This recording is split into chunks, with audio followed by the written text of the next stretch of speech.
آپ اپنی آغوش پھیلا دی ابو بکر نے. نبی نے اپنا جسم ابو بکر کی گود میں ڈال دیا.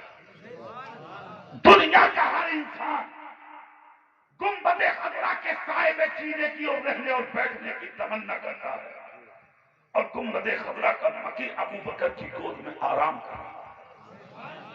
ابو بکر کی گود میں لیٹ گئے. میرے رسول ابو بکر نے اپنا داہنا ہاتھ نکالا اور نبی کے زلفوں میں ڈالا, خلال کرنا شروع کیا. دیکھتے دیکھتے نبی کی آنکھ لگ گئی. اللہ نے تمہیں اور مجھے 2 آنکھیں دی ہیں, اور پیغمبر کو خدا نے 4 آنکھیں عطا فرمائی. ماتھے کی کبھی کبھی بند ہوتی ہیں, مگر سینے کی آنکھ کبھی نبی کی بند نہیں ہوتی. نبی آرام میں, ابو بکر کی گود میں ہے مصطفیٰ. آنکھ لگ گئی میرے آقا کی. دیکھتے دیکھتے جو سوراخ میں کیڑا تھا, اس کیڑے نے سر رگڑنا شروع کیا. جب سر رگڑنا شروع کیا تو ابو بکر کو محسوس ہوا. کیا محسوس ہوا؟ کہ اس کے اندر کوئی کیڑا ہے. مگر ابو بکر نے سوچا اگر میں نے پیر ہٹا لیا اور اس نے نکل کر آقا کو ڈس دیا اور قیامت کے دن خدا نے پوچھ لیا تو میں جواب نہیں دوں گا, خاموش رہے. ابو بکر صدیق نے کہا کہ اگر تو بھی ہے تو ادھر میں بھی ہوں. سانپ نے ڈس یعنی کہ دیکھتے دیکھتے جب انگوٹھا نہ ہٹا تو ابو بکر کے انگوٹھے میں ڈس لیا. جیسے ہی ڈسا ابو بکر کے جسم میں زہر پھیلا. تکلیف ہوئی, آنکھ سے آنسو نکلے, نبی کے چہرے پہ گرے. نبی کے آنکھ کھلی. کہا کس نے بلایا ہے آپ کو؟ آقا کوئی کیڑا تھا, اس نے مجھے ڈسا ہے, تکلیف نے بلا دیا. کہا ہٹاؤ پیر. جیسے ہی پیر ہٹایا بڑا کیڑا نکل کے سامنے. میرے آقا نے کہا تو نے میرے عاشق کو ڈس لیا؟ سانپ نے کہا جو سزا چاہو دے لو, 1000 سال سے آپ کا انتظار کر رہا ہوں. کہا وہ کیسے؟ کہا تقریباً 1000 سال پہلے یہاں سے ایک راہب کا گزر ہوا تھا جس نے دیکھ کر کہا تھا کہ اس غار میں رہنے والے کیڑے کو بھی قسمت کا جواب نہیں ہے. یہی وہ غار ہے جہاں پر مسلمانوں کا آخری پیغمبر جو دنیا میں آئے گا اس میں قیام کرے گا. کہا اسی دن آقا میں نے اللہ سے کہا تھا اے مولا مجھے کھانے مت دینا, پینے مت دینا, آرام مت دینا, سکون مت دینا, مگر اے مولا اتنی عمر ضرور دینا تاکہ تیرے اس آخری پیغمبر کا چہرہ دیکھ سکوں. آج وہ دن آیا ہے کہ آپ یہاں تشریف لائے تو ابو بکر نے اپنے پیر کا انگوٹھا رکھ کے مجھے دیدار سے محروم کرنا چاہا. ڈسا ہے آپ کی محبت میں, ڈسا ہے آپ کے پیار میں, کاٹا ہے آپ کی عقیدت میں, جو سزا چاہو برداشت ہے. نبی مسکرانے لگے. نبی نے کہا ابو بکر ادھر آ. اپنے منہ سے لعاب لیا اور ابو بکر کے سانپ کے ڈسے انگوٹھے پر لگایا. لعاب کا لگانا تھا. نبی نے کہا کیا حال ہے ابو بکر؟ عرض کرتے اللہ کی قسم تکلیف ہی دور ہو گئی. 3 دن تک نبی کو گود میں لیے بیٹھے رہے تھے ابو بکر صدیق. 3 دن کے بعد سفر کیا تھا. ادھر کفار مکہ نے تلاش کیا تھا. تلاش کرتے کرتے وہ یہاں تک بھی آئے, نشان پائے گئے, مگر اللہ نے محبوب کی حفاظت فرمائی. سراقہ نے پیچھا کیا تھا. جب سراقہ نے پیچھا کیا تو ابو بکر بولے آقا دشمن آ گیا. نبی مسکرا کے بولے ڈرے مت, تو اللہ کے دین کی حفاظت کے لیے نکلا ہے, اور جو قدم اللہ کے دین کی حفاظت کے لیے نکلتے ہیں اللہ ان قدموں کی حفاظت کرتا ہے. اور بنکا والا کے سنیو ایک بات سنو, دین کے لیے جب کوئی کام کرو گے تو مشکل آئے گی, کمپلسری ہے, ایک دم کلیئر ہے, آئیں گی مشکلیں. مگر بہت اچھی بات کہی تھی علامہ مفتی محمد اشفاق صاحب, مفتی اعظم راجستھان میں. کہا کہ دین کا کام کرنے پر اگر تم پہ مشکلیں آئیں تو گھبرانا مت, اس لیے کہ لوگ پتھر انہی درختوں کو مارتے ہیں جن پہ پھل ہوتے ہیں. کبھی مت گھبرانا, مشکلیں آتی ہیں. یہ مسجد ہے ماشاءاللہ, بہت اچھی مسجد بنا رہے ہیں آپ, بڑا کام ہے آپ کا. ہاں مشکلیں آئیں گی ضرور, بہت آئیں گی. مگر مشکلوں سے آ کر جو ٹکرا کے دین کا کام کرے اسی کو غلام رسول کہتے ہیں۔ ابو بکر کا وہ جملہ، آقا دشمن آ گیا، نبی بولے ڈرے مت، کسی تلوار میں وہ دھار نہیں ہے جو میرے ابو بکر کی گردن کو کاٹے، اس لیے کہ تو اللہ کے دین کی حفاظت کے لیے نکلا ہے۔ خدا کی قسم دیکھتے دیکھتے گرد و غبار قریب آیا، تلوار اٹھائی دشمن نے، جیسے ہی حملہ کا ارادہ کیا نبی نے پیچھے دیکھ کر کہا زمین پکڑ دے اسے، اتنا کہا تھا گھوڑے کے چاروں پاؤں زمین میں چلے گئے، رو کر کہا معاف کر دو، نبی نے کہا زمین چھوڑ دے اسے، زمین نے پاؤں نکال دیے، پھر بھاگا، نبی نے پھر پکڑوا دیا، پھر رویا، نبی نے پھر چھڑا دیا، تیسری بار بھاگا، نبی نے پھر پکڑوا دیا، پھر رویا، نبی نے پھر چھوڑا دیا، جب تیسری بار چھوڑا خدا کی قسم دل میں آیا کوئی خاص ہے خدا کا دل والے بہت دیکھے مگر ایسا دل زندگی میں پہلی بار دیکھا ہے جو اپنے قاتل کو معاف کرنے کا دل رکھتا ہو، وہ کوئی ایسا ویسا نہیں خدا کا محبوب ہو سکتا ہے۔ تلوار پھینکی، گھوڑا ٹھوکر مار دیا، نبی کے پاس آ گئے، کہا پڑھاؤ کروا، نبی بولے ابھی اور آزما لے، ارے زور سے بولو، کلمہ نہیں پڑھایا تھا اس دن نبی نے، فتح مکہ سے کچھ پہلے انہوں نے کلمہ پڑھا تھا مگر نام اس کا سراقہ ہے۔ خدا کی قسم نبی نے کہا سچ بول، کیا تمنا لے کے آیا تھا؟ کہا ابو جہل نے مجھے 100 اونٹ دینے کہا تھا۔ کہا اچھا، نبی نے ہاتھ پکڑ کے اٹھایا اور اٹھا کر کہا واپس جا، میں تیرے ہاتھوں میں کسرا کے کنگن لے کر کیا بات ہے۔ واپس ہوا۔ ابو جہل کو بڑا یقین تھا سراقہ پر، جوانی تھی ان پہ، کہا بغیر قتل کیے لوٹے گا نہیں۔ جبل ابی قبیس میں کھڑا تھا ساتھیوں کو لے کے۔ جبل ابی قبیس کیا ہے؟ یہ ایک پہاڑی ہے جس کے دامن میں سارا مکہ چھپا ہوا ہے، اسی پہاڑی پر کھڑا تھا جبل ابی قبیس۔ اور جبل ابی قبیس کیا ہے؟ مولانا احمد یار خان نعیمی تفسیر نعیمی میں یوں نقل کرتے ہیں پوری دنیا میں جتنے پہاڑ ہیں وہ ہندوستان میں ہو، پاکستان میں ہو، افغانستان میں ہو، ترکستان میں ہو، لیبیا میں ہو یا پھر عرب میں ہو، کہیں بھی ہو، دنیا کے اندر جتنے بھی پہاڑ ہیں ذرہ پہلے جبل ابی قبیس سے نکلتا ہے، تب ہندوستان میں پہاڑ بنتا ہے، تب پاکستان میں پہاڑ بنتا ہے، تب ترکی میں پہاڑ بنتا ہے، تب عرب میں پہاڑ بنتا ہے، ذرات یہاں سے نکلتے ہیں، پھر دنیا میں پہاڑ بنتے ہیں۔ مگر بنکا والا کے زندہ دل سنیوں، آپ ہمیشہ سنتے ہیں آج نیپال کا پہاڑ گر گیا، آج ہندوستان کا پہاڑ گر گیا، آج پاکستان کے پہاڑ میں آگ لگ گئی، آج فلاں علاقے کا پہاڑ جل کے خاک ہو گیا، آج فلاں علاقے کا پہاڑ مسمار ہو گیا۔ کیا تم نے کبھی سنا ہے کہ جبل ابی قبیس جل گیا؟ کبھی سنا ہے جبل ابی قبیس گر گیا؟ کبھی سنا ہے جبل ابی قبیس خاک ہو گیا؟ اور قیامت تک سنو گے بھی نہیں۔ اس کی وجہ یہ بیان کی ہے علماء نے کہ یہ وہ پہاڑ ہے کہ جس کے پہاڑ کے ہر کونے پر تمہارے میرے رسول نے مصلی بچھا کے خدا کی عبادت فرمائی ہے۔ یہ وہ پہاڑ، اسی پہاڑ پر کھڑا تھا، سراقہ کو آتا دیکھا تو اتر آیا، جیسے ہی گھوڑے پر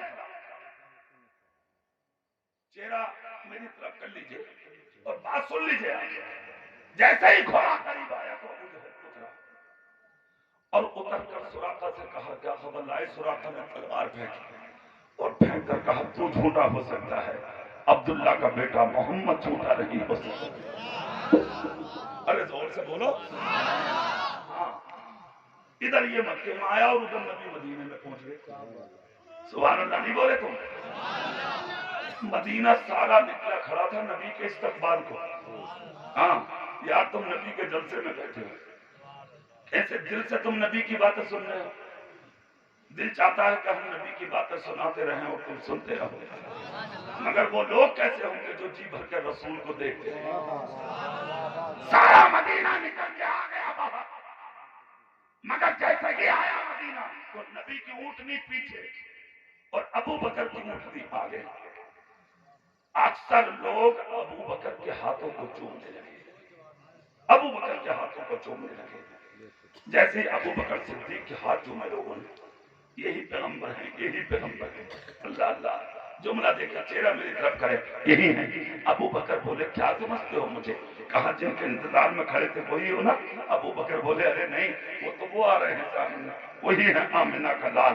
کہا مطلب؟ کہا دیکھو مرکزی وہی ہے اجالا میں نور وہی ہے صدقہ میں ہوں پیغمبر وہی ہے غلام میں ہوں آقا وہی ہے غلام میں ہوں دادا وہی ہے بھکاری میں ہوں امام وہی ہے مقتدی میں ہوں وہ نبی ہے میں ابو بکر ہوں. خدا کی قسم آ گئے قریب میں پھر نبی کے قریب ہو گئے لوگ.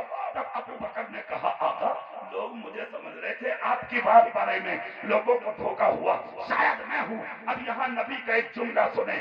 نبی فرماتے ہیں ابو بکر جانتے ہو کیوں قریب ہوئی ہے یہ جماعت تمہارے؟ کہا نہیں آتا. کہا 3 دن غار ثور میں جو تم نے مجھے اپنی گود میں لیا تھا نا تو میرے رحم و کرم و انوار و تجلیات کے چھینٹے جو تمہارے جسم پر پڑے تھے اللہ رب العزت نے تمہیں وہ حسن عطا فرما دیا ہے میرے نور کے چھینٹوں سے کہ لوگ سمجھنے لگے شاید تم ہی ہو. اللہ کی قسم یہ شان ہے میرے رسول کی. سیدنا ابو بکر صدیق نبی کی بارگاہ میں مسکرا رہے تھے. ادھر مدینے والوں نے کہا آقا میرے گھر چلے. نبی نے کہا سنو عاشق سب ہو ہم کسی کا دل توڑنے نہیں آئے ٹوٹے دلوں کو دنیا میں جوڑنے کے لیے اور زور سے جوڑنے کے لیے آئے ہیں. نبی نے فیصلہ اپنی اونٹنی پر چھوڑ دیا. اونٹنی کی نکیل اونٹنی پر ڈال دیا اور ڈال کر کہا جہاں یہ قیام کرے گی جہاں یہ رکے گی وہاں قیام ہوگا. تاریخ اسلام بتاتی ہے لوگوں نے دروازے سجا لیے مگر اونٹنی کہیں نہ رکی. مگر جب دروازہ کے قریب ایوب انصاری کا آیا تو اونٹنی نے سر دیکھ دیا. نبی نے کہا بھائی انہیں بلاؤ. انہیں بلایا گیا باہر آئے. جیسے ہی باہر آئے میرے نبی کی قدم بوسی کی. ناب ایوب انصاری اندر لیا. 2 منزلہ مکان تھا اس زمانے میں بھی ان کا. اس مکان کی بھی قسمت کا جواب نہیں ہے. 1000 سال پہلے اس مکان کے اندر بھی یہ خط رکھا گیا اور اس خط میں لکھا گیا تھا کہ یہ وہ مکان ہے جہاں مسلمانوں کا آخری پیغمبر قیام کرے گا. پہلے ہی خبر دے دی گئی تھی.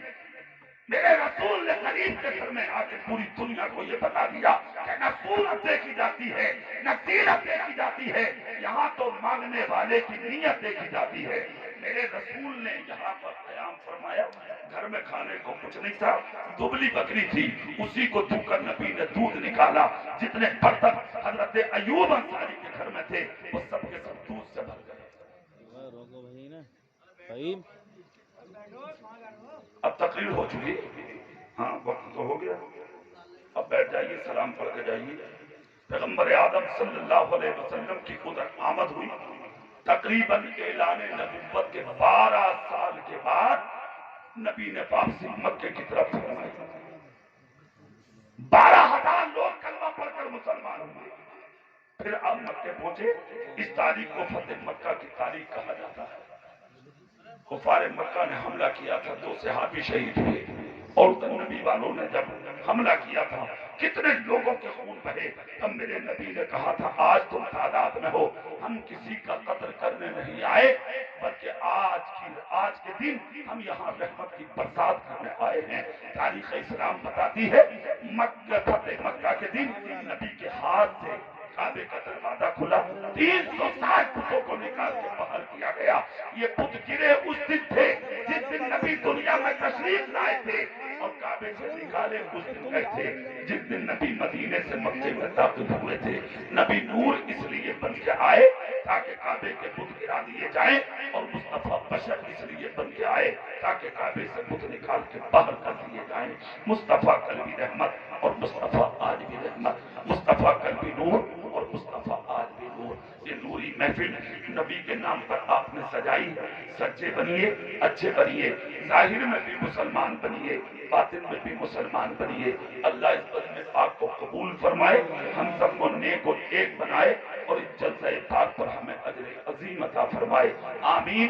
وآخر دعوانا الحمدللہ رب العالمین. السلام علیکم ورحمۃ اللہ.